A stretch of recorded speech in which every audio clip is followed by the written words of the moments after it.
Today on CityCast Philly, it's the Friday News Roundup. We're talking about a looming UPS strike and what that could mean for thousands of workers in our region. We'll also discuss what we've learned about the deadly flash flood in Bucks County. It's Friday, July 21st. I'm Trenae Nuri, and here's what Philly's talking about.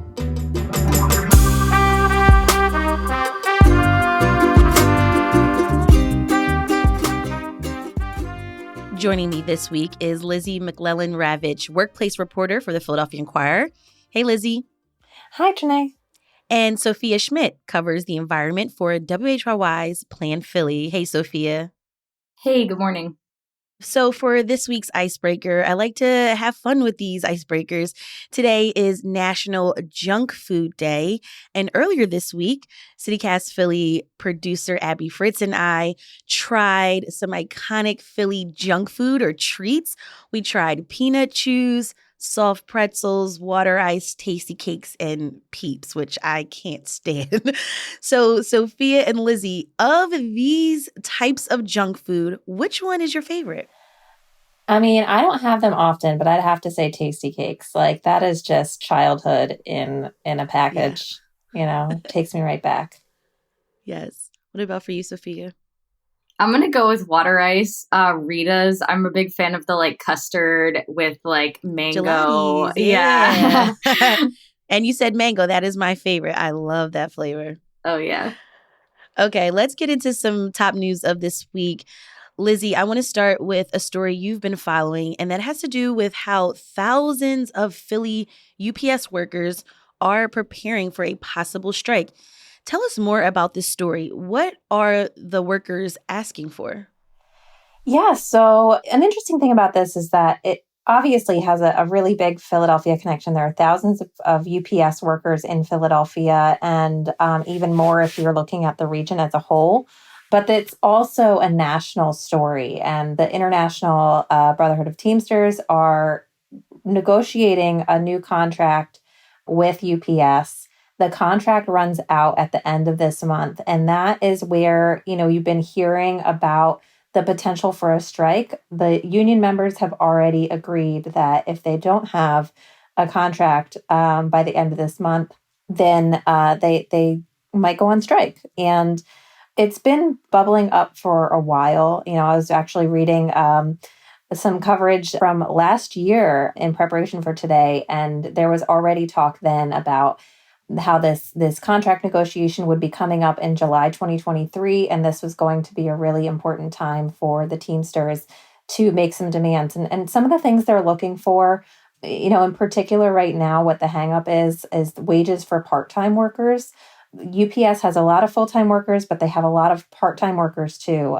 More than half of their workforce, from what I've heard, is part-time. And the union wants to see those folks making more per hour than they are now. And the starting wages for those part-time workers in this region are about $15 an hour.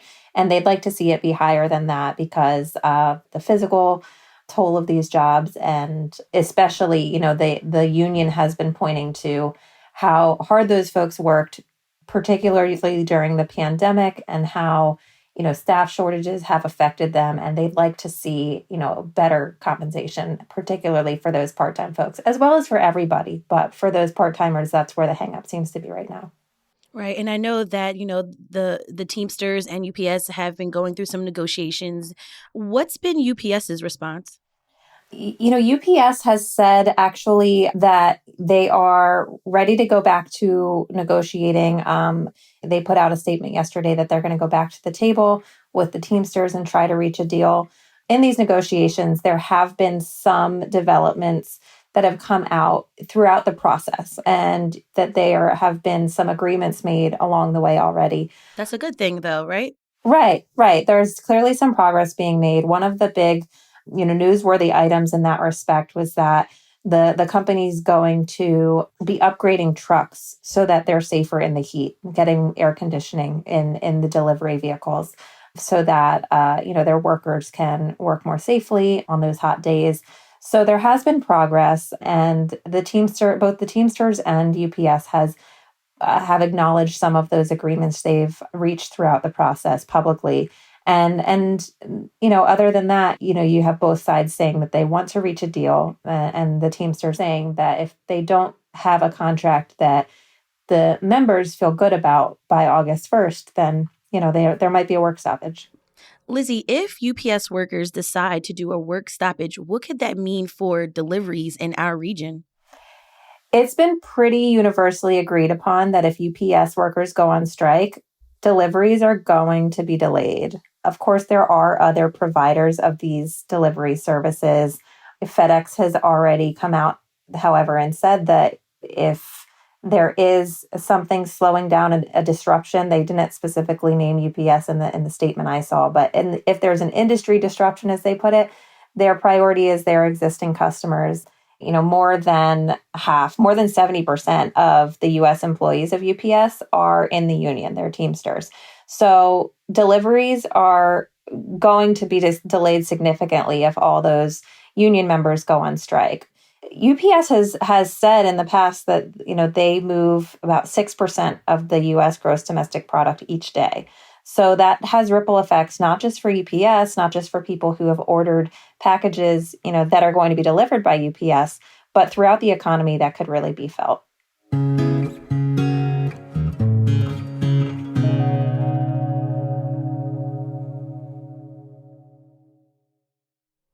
Sophia, this week you covered the Bucks County flooding that happened over the weekend. And unfortunately, that flood killed at least 5 people on Saturday. And you report that this storm dumped roughly a month's worth of rain in just 2 hours. Tell us more about this particular flash flood. Yeah, so what happened in Bucks County was a thunderstorm, which we see pretty often in the summer, stalled over the area. So it was just sitting there and dumping a lot of rain really, really quickly. So I talked to the local office of the National Weather Service, and they said that the closest gauge they have, which is in Washington Crossing, measured more than 4 inches of rain in just 2 hours on Saturday afternoon, which is just below the average amount of rain that area has received for the entire month of July over the last 2 decades. And we also know that there is an ongoing search for 2 young children, a 9-month-old and a 2-year-old siblings who were swept away in this flash flood. Can you just talk about just how dangerous this type of weather can be? Yeah, flash flooding is extremely dangerous because it happens really, really quickly. So FEMA defines a flash flood as something that can occur within minutes or hours of heavy rainfall. It can also be a result of like a dam break or a levee failure, which would obviously happen really quickly, or in, a city where like drains are overflowing or something like that. So in this case, emergency responders have said that the individuals who died didn't drive into the water, that the water came like a wall toward their vehicles and they were trapped. And in this case, the kind of epicenter of the disaster was a road that was near some creeks. 11 vehicles were trapped and 3 were swept away. And first responders ended up rescuing 10 people from their cars or from the floodwaters. And like you mentioned, at this point, 5 people have been found dead. Sophia, have we seen something tragic like this before because of weather, because of possibly the impacts of climate change? Yeah, flooding is an increasing risk for Pennsylvania and for a lot of the country because of climate change. So in this case, like I mentioned, the rain fell really, really fast. It was a lot of rain in a short amount of time. And it also fell on ground that was already wet because we've gotten a lot of rain in June and early July. So that meant that the ground didn't have any extra, ability to absorb the water. And so what this means in terms of climate change is how it works basically is that humans are burning fossil fuels. That's warming up the planet. A warmer atmosphere can hold more water vapor. So when there is a rainstorm, there's more water vapor available to fall. And so scientists have, for a long time known that this could be an impact of a warming world. And they've already started to actually observe an increase in heavy rain like this. And I just want to note, we can't say at this point what role climate change played in this particular rainstorm that occurred in Bucks County, there would need to be like a detailed, it's called an attribution analysis that scientists can do. But this fits into basically a pattern or a trend of an increase in this type of event. So scientists have already seen substantial increase in the amount of rain that's falling in just the, very heaviest 1% of rain events across most of the US in the last few decades. But the increase has actually been the biggest in our region in the Northeast. And this trend is expected to continue. But I just want to note humans do have the ability to limit the future increase in heavy rain by moving away from fossil fuels and slashing greenhouse gas emissions as fast as possible. Sophia, and like you mentioned, you talked with climate scientists. Do you have any tips? Did they share any tips on how we can stay safe from rain events like this? Yeah, so there's kind of like 3 time scales on which we can work here. So obviously, we can try to limit future increases in extreme weather by limiting our emissions. We can also build and plan for these disasters. And the good news about that is these are decisions that can be made on a local or a regional scale in terms of, limiting the amount of surfaces that we pave that create, fast moving stormwater runoff during rain. We can also build in some capacity for storage of floodwaters.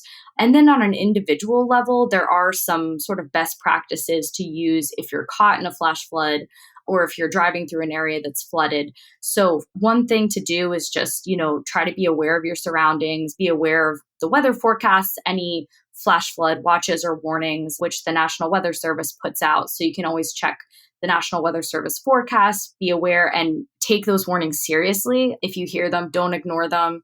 You can also, if you live in Philly, you can sign up for the Office of Emergency Management's Ready Philadelphia program, which can send you text messages or emails when there is extreme weather expected. You also want to, evacuate to higher ground if you're in a flood-prone area. In flash flooding, you want to try to climb to higher ground on foot rather than try to outrun a flood in your vehicle. This is guidance from FEMA. If necessary, you can try to climb onto a sturdy object. If your vehicle is trapped in rapidly moving water, you want to stay in your vehicle to avoid getting swept away.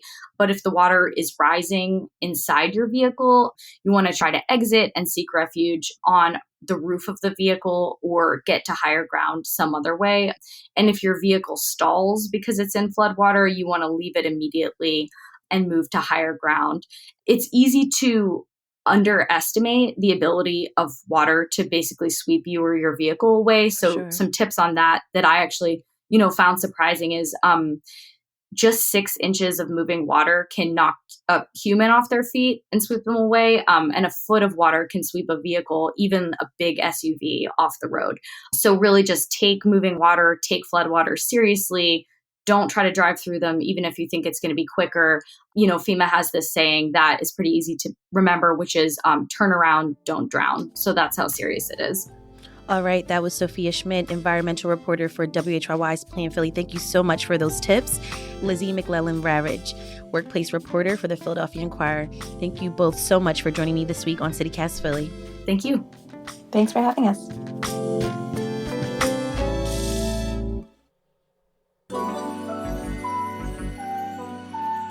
It's time for the tip of the week, where we share a life hack for living in Philly. Starting this weekend, some SEPTA regional lines will be temporarily affected by an ongoing station upgrade project called the Southwest Connection Improvement Program. According to SEPTA, in an effort to rebuild mainline infrastructure, the Media Wawa, Wilmington Newark, and airport lines will be running under special schedules, including no service on the Media Wawa line from the 24th to the 28th of this month. Construction starts July 22nd and is scheduled to be done August 26th. Check out septa.org for the special construction schedules and alternative routes. If you have a tip of the week, we'd love to hear from you too. Call or text us at 215-259-8170.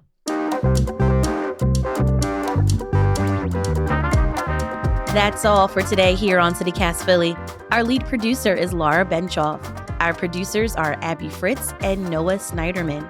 Our Hey Philly newsletter editors are Brittany Valentine and Natalia Aldana. Music is by Philly's own Interminable, with additional music from All the Kimonos and James Weldon.